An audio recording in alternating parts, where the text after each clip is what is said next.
In 2008, Seattle's rain-soaked streets hid a secret no one was ready to face. Dr. Linda Harris, a brilliant cardiologist, vanished without a trace.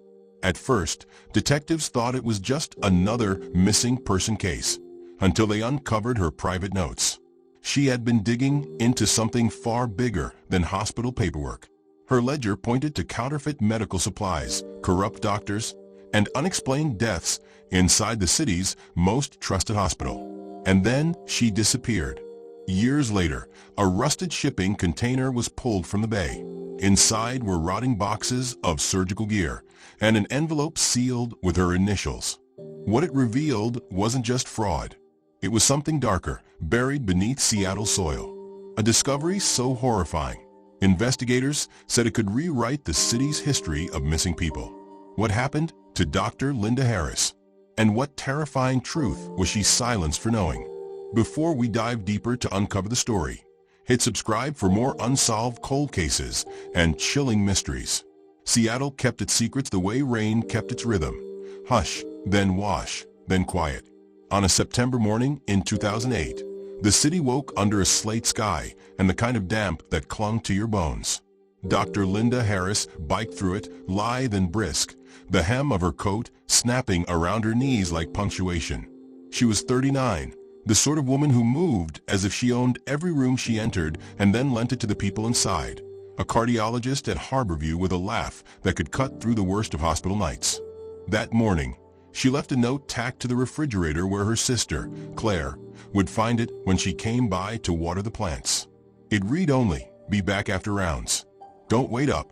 It was the sort of banal domestic thing a detective would later hold up as evidence that some ordinary pattern had been interrupted, that disappearance had been stealthy and unannounced. By noon, there was a name on every officer's lips: Linda Harris. By dusk, there were questions whose answers would never all come. The first to see the break in the pattern was Claire, who kissed Linda on the cheek that morning without knowing that the world had shifted under both their feet. Linda missed 2 afternoon conferences. She missed an evening lecture she'd been scheduled to give for residents. The pager at the hospital blinked, unanswered. A woman in a wet navy coat, carrying a leather tote, had not come home. Harborview's corridors swallowed gossip like it swallowed oxygen. There were whispers, an argument with a visiting surgeon, a late-night emergency, an abrupt transfer, a fight with administration. But Linda's colleagues offered only the small, jagged truths: her devotion to patients, her habit of keeping a whiteboard at home covered with research deadlines, her fierce quiet. She did not vanish from a life she didn't love. That made the absence hum with intent.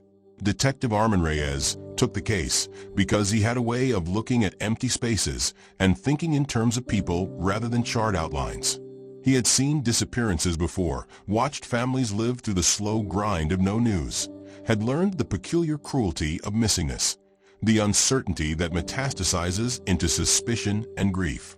Linda's file came across his desk like a burr, a high-functioning professional with no narcotics history, no known enemies, no troubled marriage. The kind of person a stranger's Van might not take at random. The first clue was small and domestic: a wine glass in the sink, a smear of red lipstick on the rim.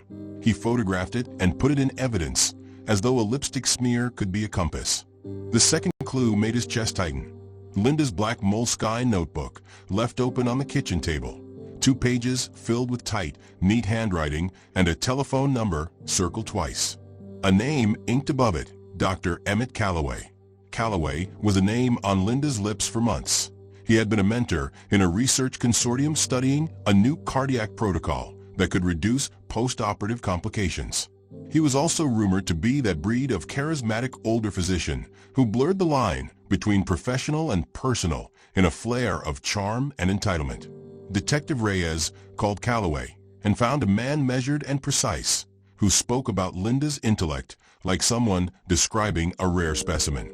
He claimed to have seen her the previous week at a symposium in Portland. He agreed to come in. Interviews produced a map of Linda's life that was tidy on paper and ragged at the edges. She had been researching a case history of sudden post-op failures in one particular cohort of patients. Her notes, suggested she suspected a pattern that administrative reports dismissed as anomalies. A shipping discrepancy with a supplier that brought cheap valves into the system. A surgeon who preferred a certain brand with a shadowy distributor. A series of night cases where charting was lax. Linda's handwriting jumped from clinical to frantic in 3 pages. Someone she didn't name had told her to leave the paperwork alone. Harborview's board insisted there were no irregularities. The supplier's records, when pulled, were tidy. Yet Linda's inbox revealed an email chain where she had pressed for audits and gotten polite deflection. In her calendar, she had penciled a meeting with a woman named Janice Crow from procurement for the very week she disappeared. There was also a quiet, private ledger inside her notebook, page after page of names, dates, and what appeared to be blood pressure readings alongside shorthand notes about consent forms and unexplained mortality. Linda must have taken the ledger home with her, the detective thought, because that detail could not have been made at 2 in the morning in a hospital charting system. It suggested sleepless nights and fear. The case turned public when Claire took to late-night radio, her voice raw with disbelief and accusation. The city listened. A neighborhood that had always taken its sense of safety for granted began to lock doors and watch corners. Cameras were pulled from downtown intersections, footage scoured. Linda's bike keys, found under a mattress, were tested for prints. They belonged to Linda, and oddly, to no one else. Her phone pinged last location at a ferry terminal on Bainbridge Island at 9:32 a.m., then fell radio silent. A friend said Linda had been visiting a small house in West Seattle for a community clinic that morning. Surveillance from a municipal lot showed a dark sedan parked awkwardly near her bike at 9:06 a.m. A man in a hood moved with deliberate indifference across the frame. The footage stopped after 6 minutes when the camera lost power. When it resumed, the car was gone, but Linda's bike remained, locked to a rack. Her patient files were not. Theories multiplied. A mugging gone wrong. A lover's quarrel. An abduction by someone who made her disappear like a clean erasure. Detective Reyes pursued them all, but the city had a way of swallowing truth in bureaucratic fog. Witnesses contradicted each other. A caretaker claimed Linda had been frantic about confronting procurement. Another said she'd been anxious about an ongoing paternity suit for a patient that hinted at medical malpractice.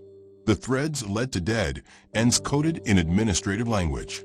Then came the discovery that welded urgency to fear. In a storage locker rented under a fake name within a mile of a hospital, 2 duffel bags were found.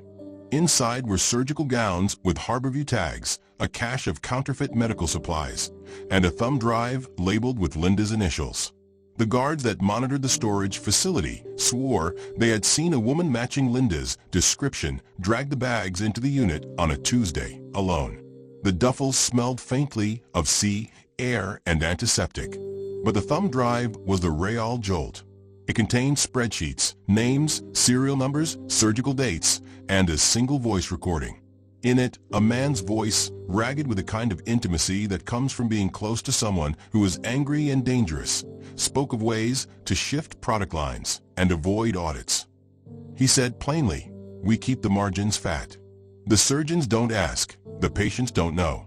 The city gives us the oversight we want, none." The voice was never conclusively identified, but the recording had a spectral quality that made it sound like a proof. Someone knew, and Linda had known that someone knew. She was not merely a doctor who found anomalies. She was a whistleblower who had filed them away like grenades. Harborview responded with the language of wounded institutionality. They launched internal probes, suspended a procurement officer, and lit their public relations candle. The city council convened a hearing that played across local channels, with Linda's sister sitting in the front row like a heartbeat. Janice Crow, the procurement officer, testified about supply chain complexities and unfounded allegations. She spoke slowly, the tone of someone trained to make blame evaporate. The night before the hearing, Linda's apartment was rifled. Papers were strewn, drawers left open, but only one thing was missing: the Moleskine ledger with its names and blood pressures. Whoever took it had known exactly what they wanted. Weeks slid into months. Linda's case became a grave of speculation. Detectives ran down leads with the mechanical patience of men who have no choice. Calloway's alibi checked out for the symposium. Janice Crow's emails showed plausible deniability. The storage locker had been rented with a prepaid card purchased in cash at a grocery store. The receipt showed the time, but the camera at the front of the store had been conveniently out of service that day. Each obstruction felt like choreography. Then, in late winter, a fisherman's gill net snagged something in Elliott Bay, a scrap of synthetic fabric with a frayed edge of what looked like the hem from a coat Linda wore. It could have been remnants of a dozen things. The lab said the fibers matched a sample from her coat. The news called it evidence with the certainty of a headline. Detective Reyes called it a whisper and kept listening. Claire took to the stand with a portrait of a sister who had been meticulous, who loved small things like morning coffee and the way light fell on the Puget Sound. She read an email Linda had sent in June before the disappearance. "If I don't come back," it read, "look in the ledger first." The courtroom inhaled. 1,000 hands reached for a meaning. The ledger, still missing, had become myth. The investigation split into two tracks. The public one sifted through paperwork and subpoenas, and the private one, where Reyes and a small team of officers followed suspicious payments, unregistered shipments, and a litany of ledger entries that matched surgical procedures. A pattern emerged, ugly and simple. Certain surgeries performed late at night, using valves whose serial numbers did not match hospital inventory, were associated with higher complication rates. The margins on those bogus valves were fat. Someone was making money off bodies. Detective Reyes believed he was circling the truth. He believed a quiet conspiracy lived inside the whitewashed walls of saving lives. He was not the only believer. A reporter named Elise Moran started digging, her columns sharp and unafraid, and people began to whisper about cartel-like distribution channels and the complicity of professionals who had turned eyes for profit. One night, Elise called Reyes. She had a lead. A man in a stairwell near the docks, one of the courier types who moved illicit goods like a ghost brigade. He'd been bragging in a bar about moving product that pays, and had mentioned a name, Emmett. The man drank like he expected the world to forgive him. The bartender had kept his change and his memory. It took weeks to find him. When Reyes and his team did, the courier was nervous in the way of men who have not been privy to the dark but profit from it. He would talk with a tremor unless he believed no one would hold him accountable. Under pressure, his voice broke open like an animal's. He told them about backrooms and envelopes and an arrangement where procurement picked up the slack and surgeons were left with the quiet smell of money. "We moved boxes downtown up to the or," he said. "Nobody looks. We file the paperwork." Linda, she flipped when she saw the ledgers. She threatened to go to the paper. The courier's testimony left a new bruise on the case. It suggested motive and a small gang of facilitators. But it did not explain the how of Linda's disappearance. Whoever took her had been professional. There were no signs of a struggle at home, no DNA in the hallways, no ransom. It felt, to those who loved her, like the city's kindness had been carved away in a neat surgical excision. Spring turned the city green. The case cooled in the press, warmed again with each anniversary. There were vigils on the water, candles arranged in the shape of boats, the way sailors used to pray. Claire slept with the light on. Detective Reyes slept in fits and starts, nursing a sense that the pieces were all there and simply refused to connect. Then the twist came, not as a revelation, but as the painful logic of consequences. It began with an old man in a retirement home outside the city. He had been a driver. He had transported packages for procurement years ago. He had recently developed a conscience, or maybe simply a desire to be remembered, as a man who once had a name. He wrote a letter to the department, the handwriting tremulous and earnest. He said he had been at the docks the day Linda disappeared. He could not say where because he was ashamed, but he wrote that he'd seen a woman in a wet navy coat, hand pressed against a man whose features he did not remember, step into a black SUV. He said he had been paid to look away. The letter came with a scrap of paper and a name, Emmett Calloway, scrawled as if the writer hoped memory would stick to ink. Detective Reyes, who had been trained to distrust epiphanies, followed the lead to Calloway's house in Laurelhurst. Calloway met him at the door, white hair neatly combed, eyes like someone who had been asked to explain the weather. He denied meeting Linda the day she vanished. But then Reyes found something else, an appointment calendar in a locked office drawer, dates penciled in with a pressure that suggested a habit, and a note in Calloway's handwriting. September 12th, meet LH, bring ledger, secure. The note was small. It was the sort of thing you would miss until it screamed at you. Confronted with the note, Calloway's composure slipped. He said Linda had been persistent, that she came to him with questions about the valves, and that she suspected procurement. He claimed not to know the storage locker, not to know the courier, not to have arranged for anyone to secure anything.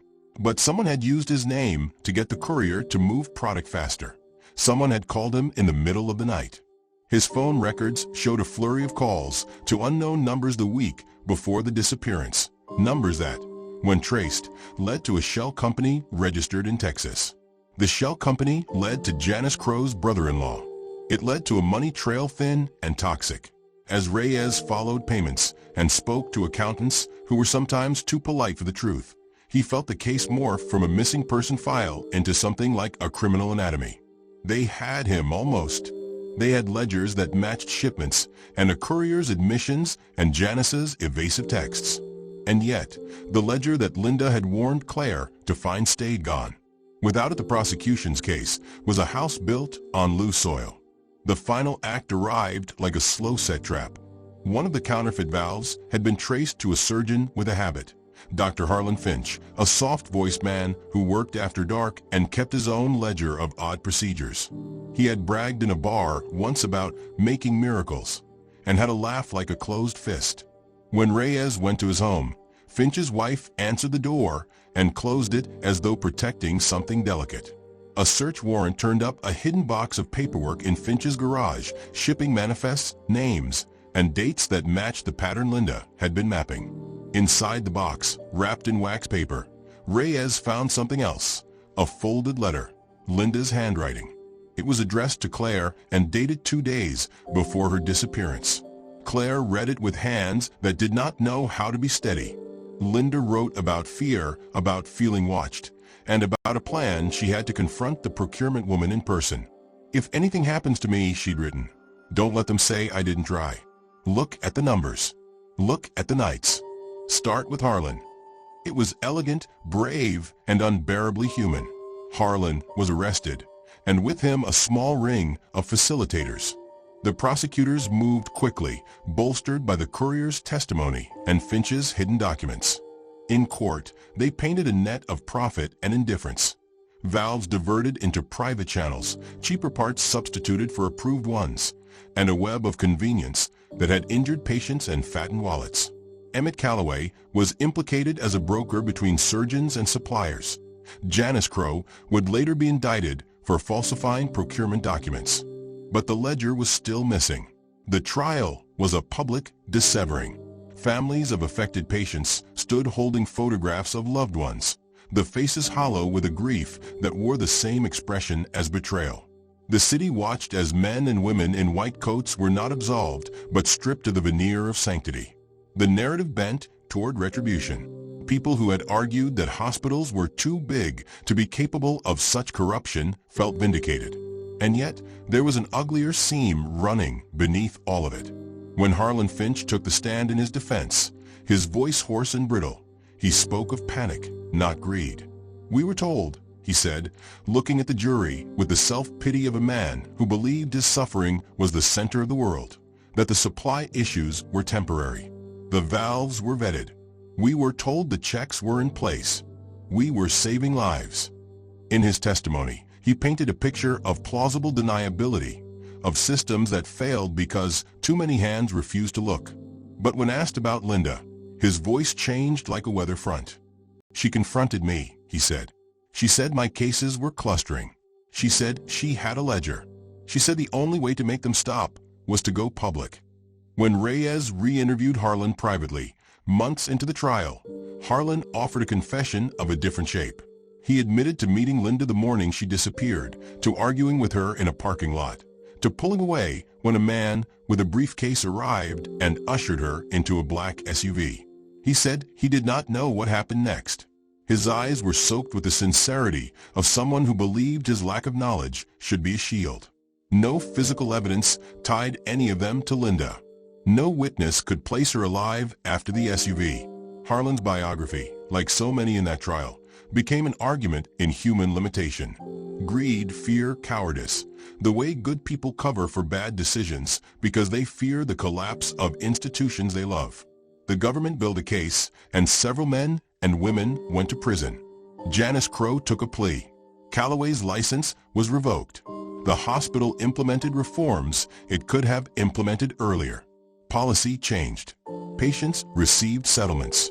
The public breathed easier, but with less trust. But the ledger remained missing. Detective Reyes, who had begun the case as a man of faith and patterns, found himself stripped down to a certain exhausted doubt. He believed the ledger had been destroyed or hidden in a place no one would think to look. Claire believed it had been taken and burned like a talisman. Linda's patients whispered that the ledger was the one weapon that could not be forged. Years later, on a shore where the water smelled of brine and quiet, Claire found a small tin box half buried in the mud beneath an old pier. Her hands trembled, as if someone had placed a secret inside them. It contained nothing but a single page, folded until the creases were soft. On it, in Linda's handwriting, was a line: "They will try to tell you what I am. Tell them what I know." There were no names. There was no ledger. There was only the final instruction of a woman who had known what she was facing. Linda Harris was never found. The city lived with the silence she left behind like an unmedicated wound. The men and women who profited paid in ways that satisfied the law. They did not pay for the absence that sat in Claire's kitchen when someone asked her if she had closure. She did not. Detective Reyes kept a copy of Linda's open Moleskine on his desk for years, the notebook that could not be located at trial. He would often open it at random and read the scrawl that shifted from clinical precision to righteous anger. Once he found a line that read, "Medicine is a covenant. When that gets sold, we are all smaller." He would press his thumb to the page and remember the woman who had held that covenant like a blade. In Seattle, the rain washed streets and made everything possible again. The possibility of mornings with their small domestic notes. The possibility of a city that could, in theory, police itself. But some things are not washed away. Some things leave a stain, the color of absence. People gathered on anniversaries and on ordinary days and lit candles anyway. They read her name aloud like a ritual. They told her story as if telling could stitch her back into the city. The trial did what trials often do. It fixed culpability in glass, but it did not find Linda. Her disappearance became, for those who loved her, the final fracture in a world they thought was steady. Years after the verdict, Detective Reyes, older by a few gray hairs, walked along the waterfront and stopped where the city met the sound. He looked at the water, which held 1,000 stories under its green skin, and thought about small things: a wine glass, a bike lock, a page torn from a notebook. He thought about the ledger and the way money moves through systems like a poison that goes unnoticed until it's too late. There was no tidy moral in the end, only the knowledge that a woman had gone missing and that the world had tried to make sense of it with the tools it had: law, outrage, reform. Linda's name remained a hinge on which those tools turned. Her disappearance had torn open the hospital's belly, and the city, looking down, found both its rot and its capacity for repair. But the empty place where Linda had stood was not repaired. It remained, like a space left open in a poem, a silence kept at the center of things. People who had known her remembered the way she could laugh in the middle of a crisis, how she wrote neat lists, and how she hated bad coffee. They told stories that kept her alive in memory. They told them badly and then better, until repetition built a fragile scaffolding. And sometimes, on wet mornings when the world seems thin and confession feels possible, the ledger returns in someone's dream, or in a stray line of a testimony, or in the memory of a courier who hears his conscience wake and cannot sleep. But the ledger never reappeared in the physical world. Linda Harris's final act, to name, to record, to warn, existed in fragments and echoes, and in the people who would not let the city forget it. That is how she remained, a soundless instrument in the background of a city that had found a million ways to move on, refusing to be fully at ease. People lit candles. They spoke her name. They argued for reforms. They studied procurement processes and tightened seals. But in the quietest hours, when the rain fell on the Sound and the ferries crossed like calm in different ghosts, someone would always look up and say, with a smallness that felt like prayer, "Where's Linda?" The years had smoothed the sharp edges of Linda's case, but it had not dulled its chill. Seattle had folded her story into its folklore, the way a city does when it cannot close a wound. People whispered about the doctor who knew too much, about the ledger that might still sit in a damp basement, waiting to surface like a corpse in spring thaw. The whispers carried enough weight that even new interns at Harborview felt her name in the halls.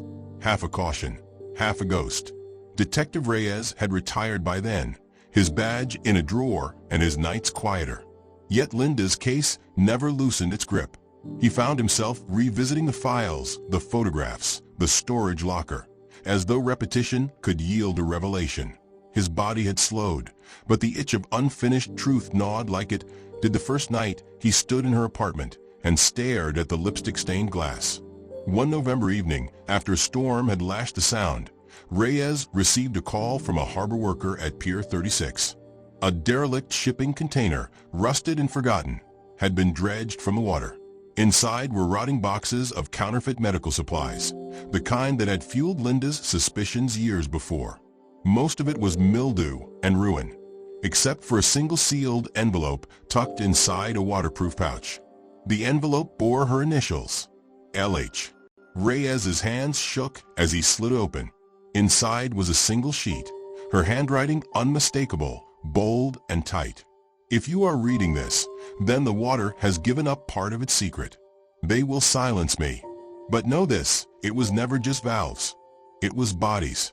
The missing aren't only patients. Look deeper. The words clawed at him. It was never just valves. His mind raced. Linda hadn't only uncovered procurement fraud. She had stumbled onto something larger, something darker, something that required people, not just products, to vanish. Reyes turned the letter over, hoping for more. At the bottom, in faint pencil as if hurriedly added, were coordinates, just a string of numbers, half smudged. When investigators ran them, the location pointed to a wooded stretch outside Bremerton, a place where the soil turned black and wet, where logging roads dissolved into silence. A search team went in, expecting nothing. What they found pulled the air out of the city, a shallow grave, then another, then another. Human remains buried in rows, bones twisted in the earth.